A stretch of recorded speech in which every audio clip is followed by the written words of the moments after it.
Hi, my name is Kim, and I'm here speaking with Gloria Thompson. on June 1st, 2023. Do I have permission to record this interview, Gloria? Yes, you do. Can you please spell your name as it will appear in this project? GloriaThompson. Okay. Gloria, can you tell me a little bit about yourself? So I am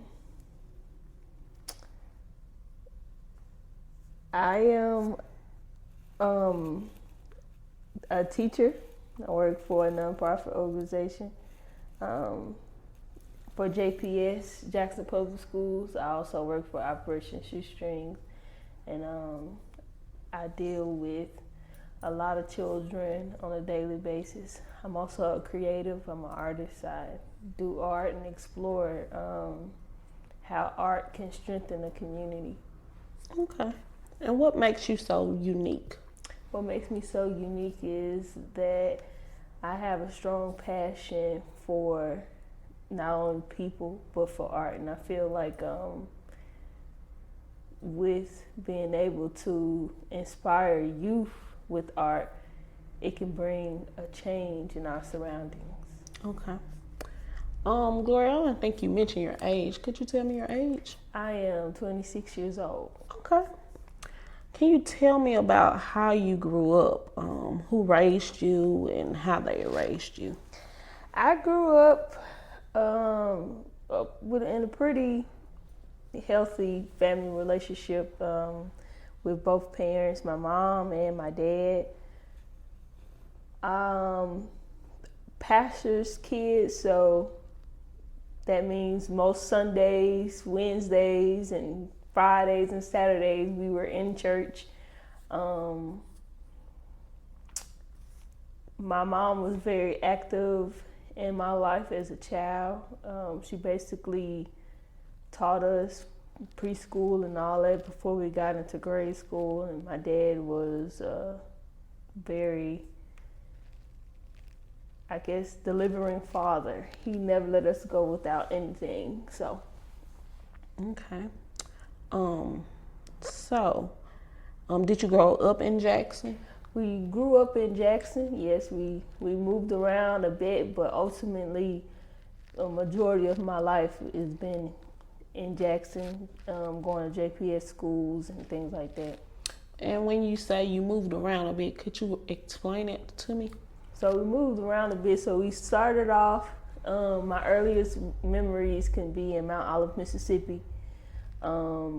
We stayed there for a bit, and then we moved to Chicago for a bit, and probably around when the latter bit of my elementary school years, we came back to Mississippi, and since I guess the 5th grade, we've been in Jackson.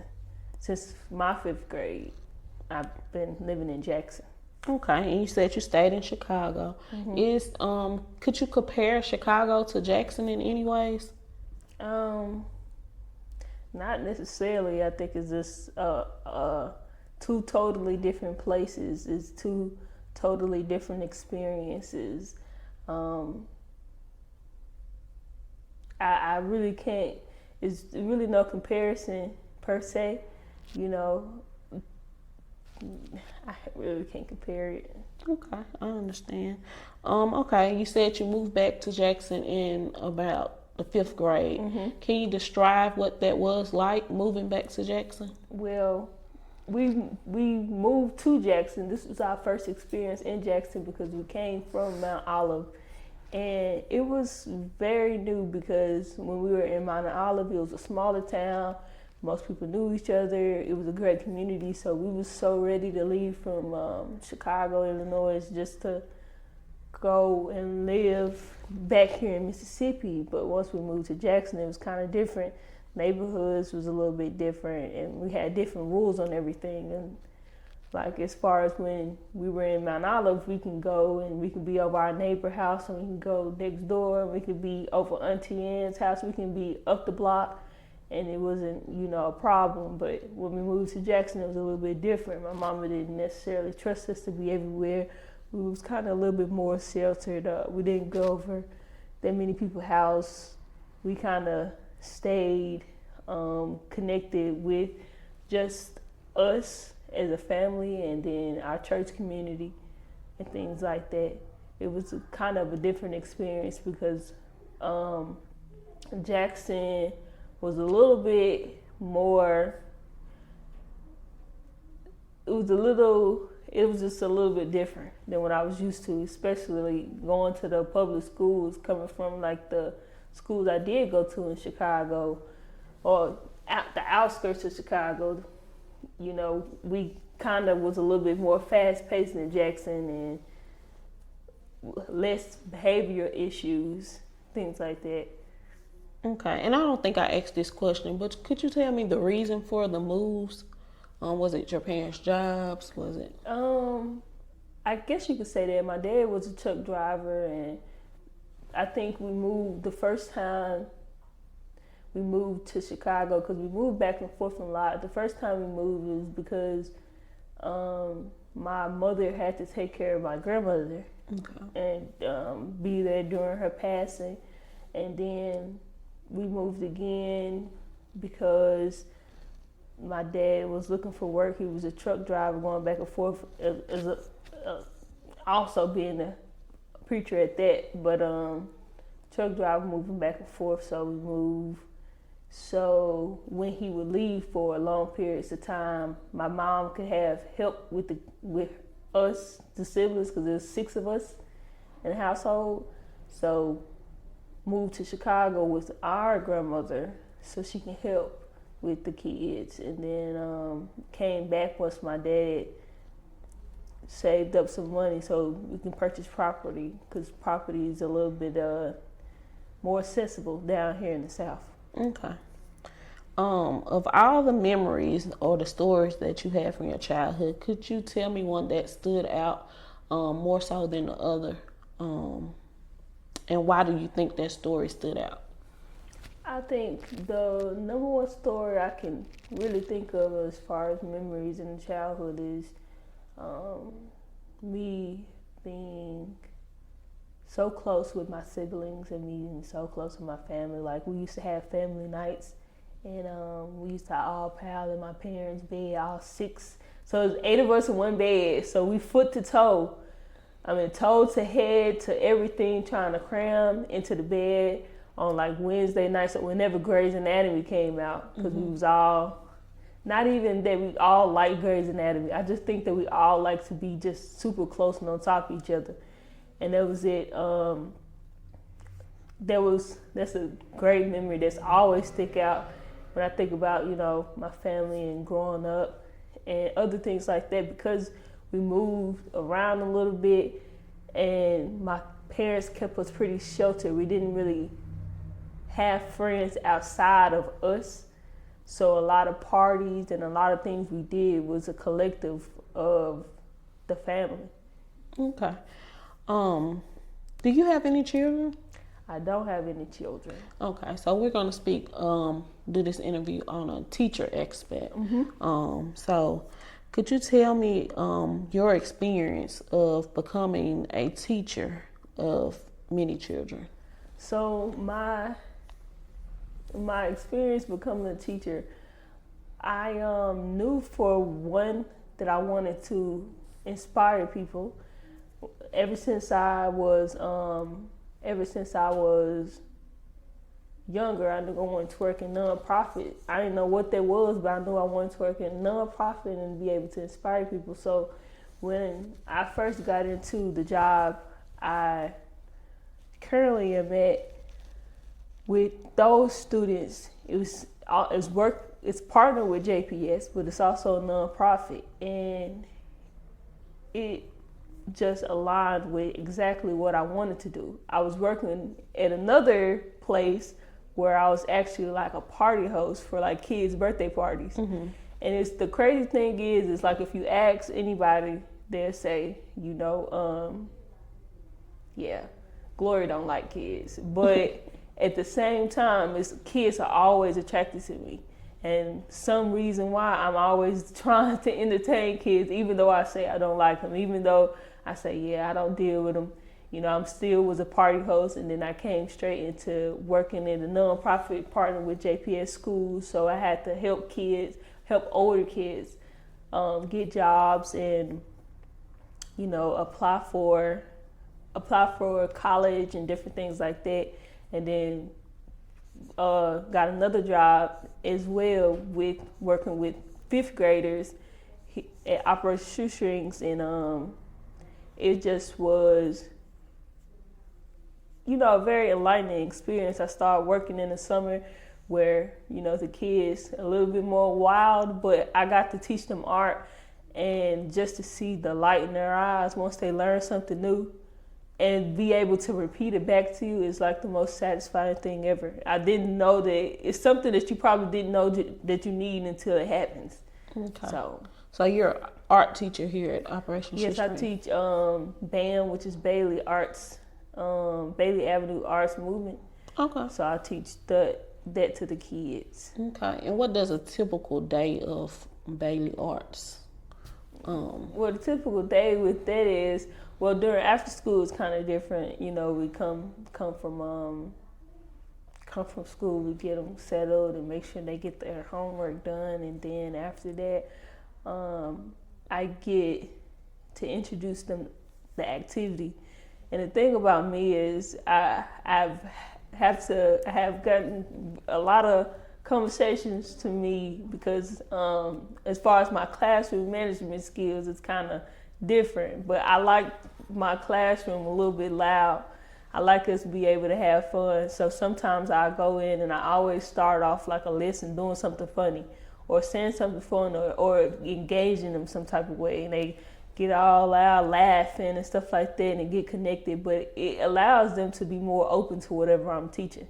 Because if I start them off like, here go a packet or here go something, they probably won't be engaged. So I start them off doing something funny or like playing a game that gets them super excited and they want to know what's coming next.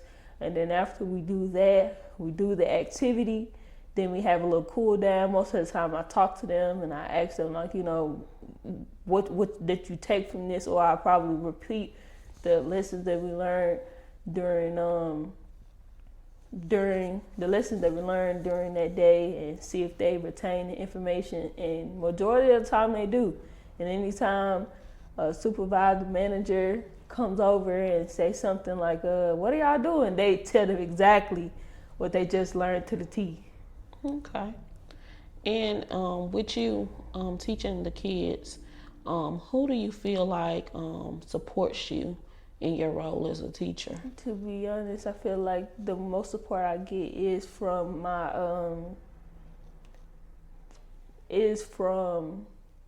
the peers that are here at the facility with me. Not only like with Operation Shoestring, with working with JPS, I feel like the most support I get is from the network that I built around myself. So most of the time, in both places, you work with kids whose families are probably not as connected as you are as a teacher. You probably are more connected to their child than their whole family.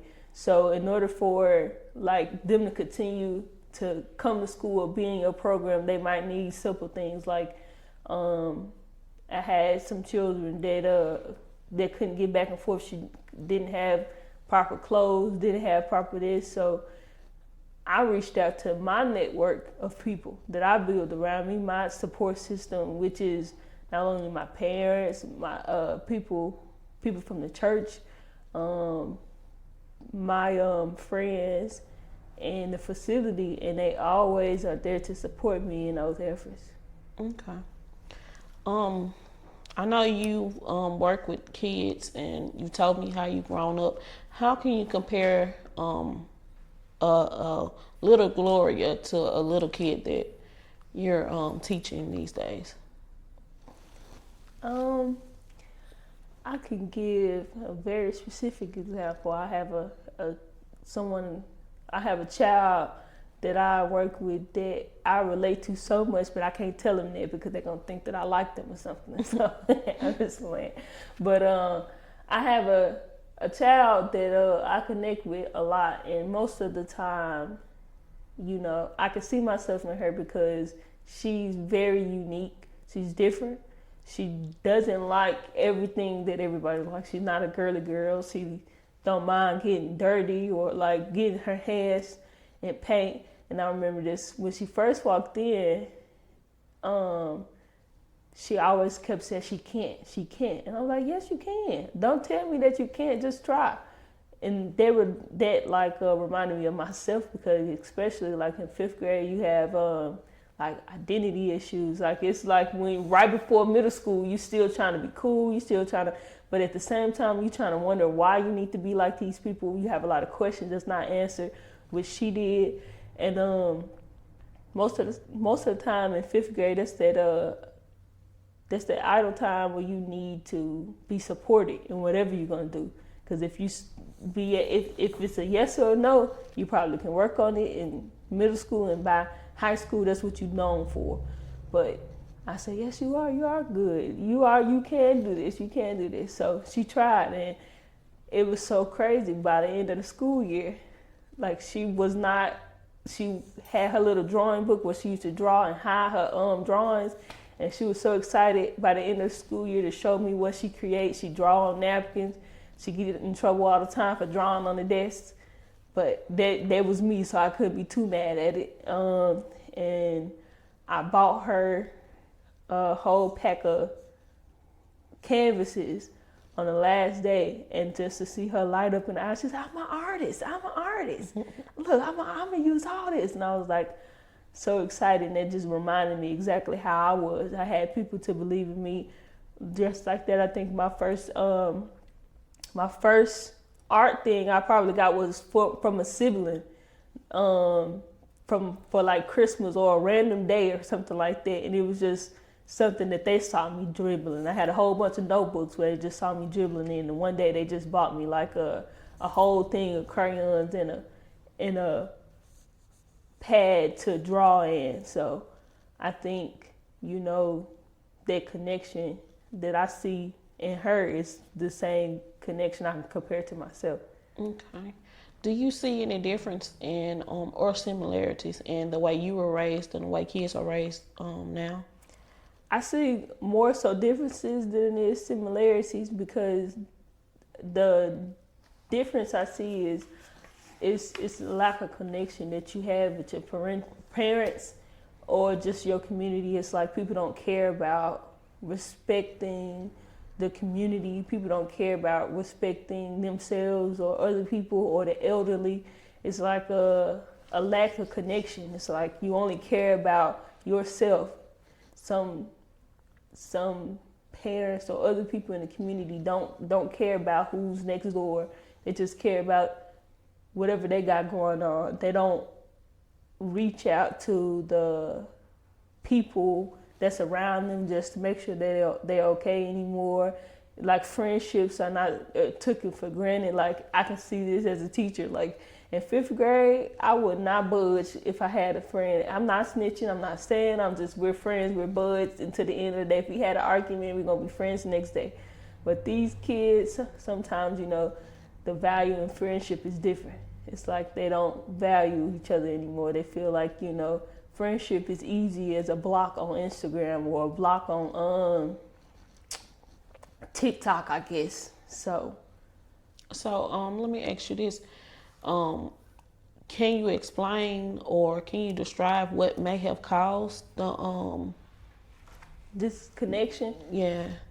I feel like what may have caused the disconnection is, I'm not sure. Maybe, as far as parental wise, just parents being so young, having kids, they're not even grown and mature themselves sometimes. And so they cannot even instill the things that need to be instilled in a child because they haven't instilled it in themselves, as far as being respectful and, part about the community. Because sometimes, it's not necessarily a problem with you having kids young. It's just that if you don't care to teach them while they're young, while they're malleable. Because they said by the time a child turns 5 years old, they basically know everything they need to know in life.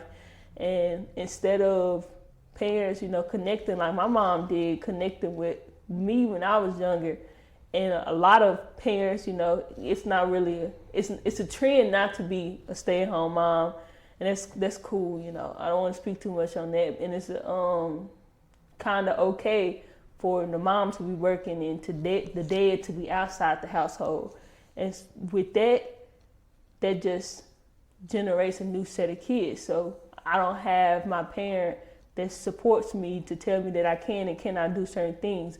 What's raising me is probably my telephone screen, or my iPad is raising me, or I'm going back and forth to daycares where I have teachers who teach me that really don't even care about me. They're just here for a paycheck. So when I get there, they give me something to color, something to draw, or they put me in front of the screen.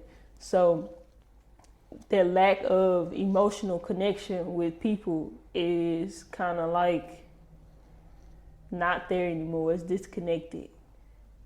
Okay. Could you kind of paint a picture of the neighborhood you lived in? So growing up or now?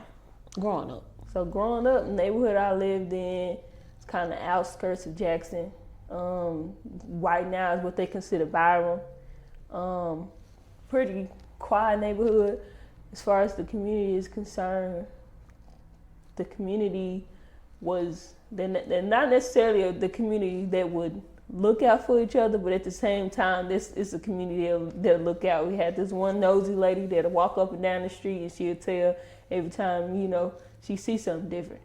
And we had my parents and my dad, which was, he ended up becoming the president over the neighborhood association. So he made sure things didn't get out of hand in the community, and we always had kids. Every time you wake up, it's always kids everywhere on the street. It was cool to be playing outside. It was cool to have cookouts.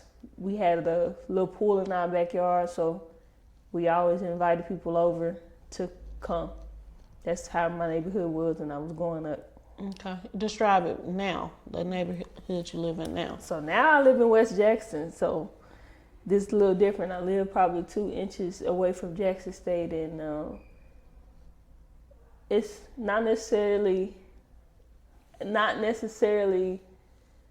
a good neighborhood per se, because it's always something going on. It's like we got used to a lot of things that happens in our neighborhood, like police sirens, or people just burning down random buildings, and even gunshots and stuff like that. We had recently, probably last Christmas, when my grandmother and sister was in the living room, somebody shot through our window, and the bullet's still in the wall. So it's one of those type of communities where we know that we are living there, but it's probably not our final destination. It's probably where we are at the moment. But the good thing about my couple of neighbors that live around me is they always have our back. They're older people of the community. They are people that been in the community, they dating 30, 40 years back. So they seen the community change. They seen it become the way it is now. My neighbor, I talked to her, she's probably 80, almost 90, and she raised 9 kids in the community. So she one of those ladies that always always look out for us, watch our house. Her son, which is probably in his 50 to 60 now, he watch out for us too. He cut our yards all the time, and he just makes sure that we safe anytime, it's too much shooting going on in the neighborhood. He knock on our door just to see if we okay. So overall, you have good neighbors. I have good neighbors. I may have a bad neighborhood, but I think I have great neighbors, and they're the reason why we stay or have stayed so long where we at. Do you think your neighborhood affects the ability to raise kids or support children in your community? I definitely think that that's true. And I could just give you like a simple example of that. I have 2 nieces and I have a goddaughter. They come and they play. I watch them, every other day just to make sure I'm involved in their upbringing somehow. So when I watch them and they come to my house, they know when we get outside, when we get out of the doors of the car, we go straight in the house, we close, lock the door. When we go to my goddaughter's house and she lives in Pearl, they can play outside, they play bubbles outside, they ride their bikes up and down, and we can be outside if we want to. Most of the time we probably do because of you just, making sure they don't fight and stuff like that. Not because we scared or anything, but other than that, it's a safer community. They can play outside. Like the kids in my neighborhood, I don't see kids playing outside. And why would you play outside when it's 2 p.m. in the middle of the day and it's somebody having a shootout around the corner? Somebody skirting off, or like plenty of people and dogs almost got hit because where we stay at is like a main line. It's like it's a corner store at the end of the street. So people walk up and down to the corner store all the time. My car been broken into plenty of times. So as far as the kids is concerned, it's like, and it's also the neighborhood where a kid was walking with their brother and ended up in the hospital getting shot in the head.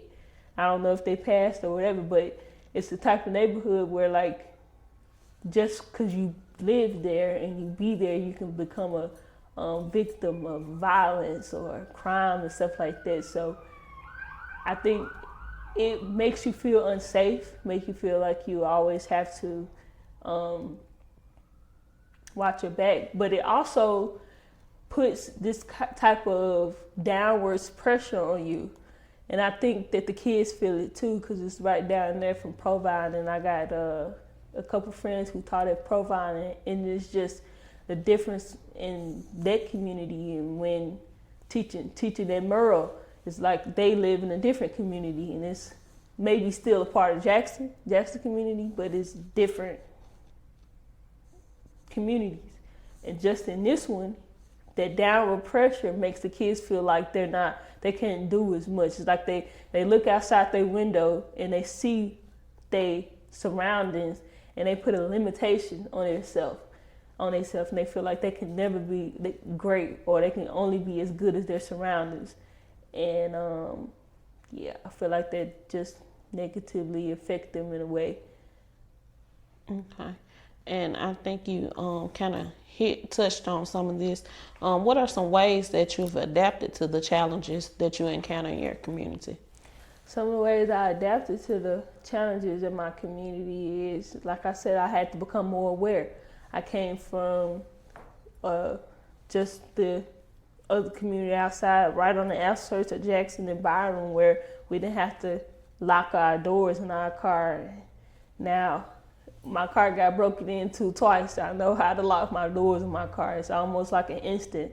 And the way I've become just super aware of my surroundings is a way that I have adapted. And also, I've adapted by understanding that everybody may not always have good intentions. Even good people can have bad intentions, but sometimes bad things that happen, they don't happen to you or to the people around you because they're bad people. It just happened because sometimes bad things happen. At this point, do you think it can be a turnaround for your community? I really think it can be a turnaround in my community. I truly, honestly believe that it definitely can be a silver lining, only because it's like I seen it. When just for instance, when Deion Sanders came and gave Jackson State their little glimpse of hope, what Jackson State did was started to buy properties around the school and building it up. And even downtown, they started to buy properties downtown and building the properties downtown. So one man can come and change the way that the people see their community, and everybody was supporting being from Jackson State. Everybody was supporting being from the neighborhood. And you can see like that most of the time, like when we had like community events or things after the game and stuff like that, the rate of violence went down. So if one person can come and do that for the community, why can't we do that ourselves? Why can't we not involve each other enough so we can have a safe community? And like even now we have different art shows you see that pops up, different just like pop-up shops with small businesses in my community and the surrounding community, and just different events that bring people in and connect them. And I feel like as long as we can develop that connection, strengthen that connection between each other, and get some leadership in there that can help us, you know, form those connections and trust to our community, definitely can I really feel like it can change overnight. Because for them to bulldoze abandoned houses and build apartment complex in a couple of months, why can't we see that throughout our whole community? Yeah. If you could paint a picture of West Jackson over there, if you could paint an ideal picture of what it would look like, an ideal picture of the community, what would it look like? What the ideal picture of the community would probably be most of those houses that are burned down and abandoned, and trees that are overgrown, that's taken care of. They make those houses, build those houses up and make it so people in that community can still like afford them, maybe like a low, even if it's low income home, but even if it's low income home instead of abandoned homes, I feel like it would be better, and it's safe. The community will be safer. It'll be easier for you to go down the street and walk to the park or something like that, and less crime. Also, just like as far as events for the kids or events for like even the adults, we'll have more community events for the adults or community events for the kids too. And you know, people will just become more active. What are your hopes for the children in your community? What are the hopes for the children in my community is I just hope that they get a shot. I hope that they can grow and be able to have their chance, because too many times, you know, being in education, I have probably lost over 5 children. Ooh, I'm sorry. It's okay. I don't know where it came okay. from. You want me to turn it off? I think I'm good. Okay.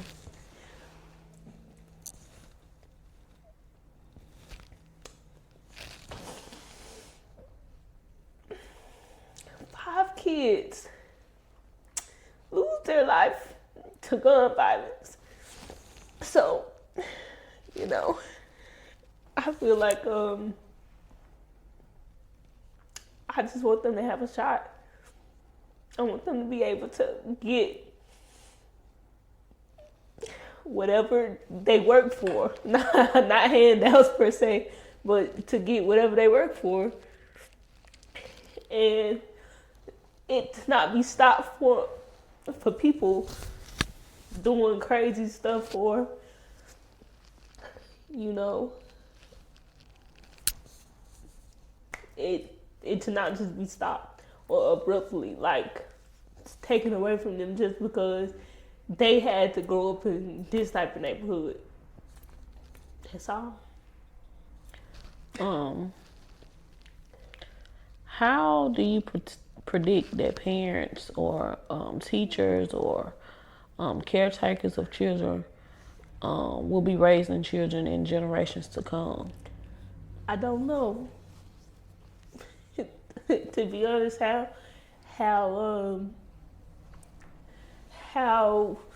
the generation is now is it's what I call offhand parenting. It's like parents don't parent. We as far as discipline is concerned, the way they discipline is different. You can't discipline a kid the way you want to, and in future generations, I don't know if everything else is not existing. So I don't even know if just being a parent is going to exist. Maybe it's just going to be like, I'm not sure. But what I would hope to happen is, parents actively choose how they would bring a child into the world and how they would support that child. Like, they just don't do it because it's so happen chance. They actually plan for the child and want the child and put this child in the world to become something greater than what they are, to provide a legacy and to bring everything that's going on around them. So that's what I would hope. But what I predict is, I don't know, because the way things change, and I don't feel like I'm that old, the way things change from when I'm younger to now, it's been a drastic difference. And so if it continued to change as quickly as it changed now, I think whatever I predict is probably, Let me ask you a question. Do you think the message that you just said, that parents have a conscious decision of having a child, raising a child, do you think 26 years old, do you think that's the message that was taught to your parents? Or do you think it was all in the way they were raised? Is why? I think my parents were taught both differently, but both of my parents did have parents in their life. But as far as a conscious decision, I think what they did was not necessarily a conscious decision, but them being able to strengthen their family was a conscious decision. Them to have kids was probably like by happen chance, because I don't know too many people that just want to keep having, 6 kids and 7 kids, you know what I'm saying? So I think their love, because of their love and their strength in their own relationship, caused them to continue to have kids. But I feel like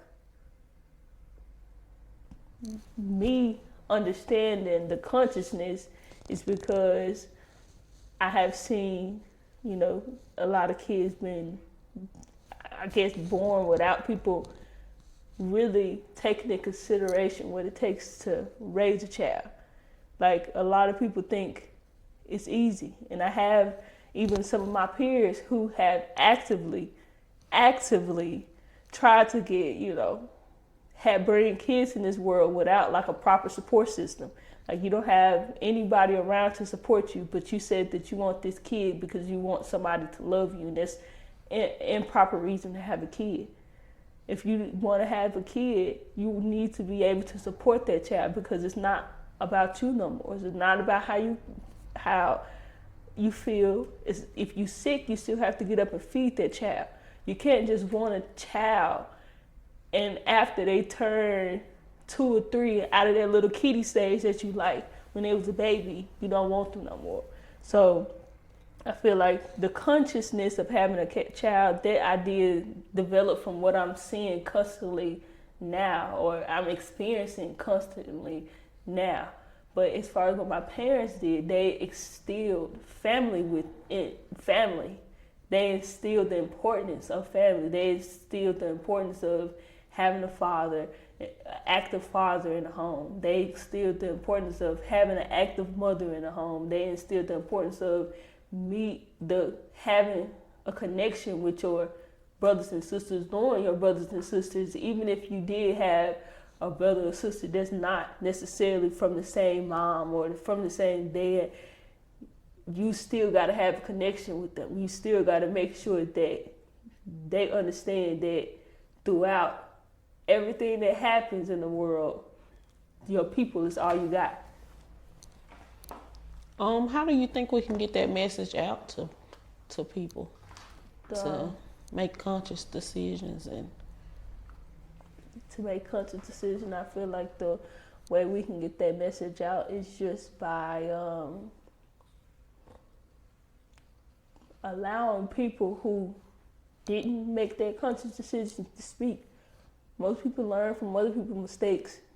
Most people do have to make a mistake in order for them to learn, but I feel like if people actually be real about the challenges it takes to support a child in a community that you need to build that child, then other people become more aware. Most people, don't get me wrong, being a parent, I'm not necessarily a parent myself, but I feel like it because I've been closely, connected with raising not only, other kids in the community, but my own nieces, nephews, goddaughter. But I feel like being a parent, and even me being the middle child and had a hand raising my 3 siblings, I feel like it's hard. It's hard, especially if you have to do it alone with no support. It's especially if you have to do it with nobody to help you. It's hard. And it can cause any parent to want to leave, or it can cause any parent to get depressed, but they can't because they're a parent. So now you're stuck into a lapse of continually doing something that you may or may not enjoy. But most people look at it and they see, oh, well, I brought this life and I get to see them grow up and they look like me and I get to dress them. And what happen if their kid grows up and they decide to be exactly not what you wanted them to be? They defied your rules. You still have to love them. What if their kid grow up and end up being in another situation where they become a teenager with a child? You can't just kick them out. That love got to extend. Your love got to, once you have a child, if you're not able to love yourself and love that child appropriately, it's not going to be a good thing. You got to be able to extend that love out, just like, God extend love out to us. It got to be like I forgot the word. What's that word called? agape? Agape, which would mean, what it mean? Unconditional love. Unconditional love, yeah. Yeah, it got to be an unconditional love. You got to have unconditional love. And a lot of people say, like, once you have a child, that happens, but it doesn't. Because I've seen parents where, like, the stuff that happened or the stuff they let happen to their kid, there's no way that you can say that you love your child if you would treat them so bad that they don't even feel connected to you anymore. So I feel like the only way that people will know that is by parents that goes through that situation explaining the realness of it. The realness of it, not just the cupcakes and rainbows. Tell them how hard you had. Tell them the nights that you laid in your bed because your baby kept crying because you didn't know what was going on with it. Don't tell them, don't just show all the birthdays. Tell them that night that you got scared because your baby had hiccups and you had to sit up in the hospital with them all night. Tell them the time that you had to miss work and miss meals because your baby was sick. It's different stuff like that. People just refuse to say because they like to say all the good things about what a parent is. Yeah. In what ways do you think sharing your own stories and ideas will benefit children or future generations? I just hope that, And anyway, you know, it caused people to self-reflect. Hopefully, you know, my words can allow people to just stop and think about what they are putting out into the community and what they are taking in from their own community, and how they can change things and inspire people, or not. Even if you don't inspire people, inspire yourself just to do something different. So, is there anything that you would like to add that I didn't ask you? I don't think so. Okay. Well, Gloria, I want to thank you for doing this interview with me. If there's nothing else, then I would get you to sign this consent form, and we'll end the recording. Okay.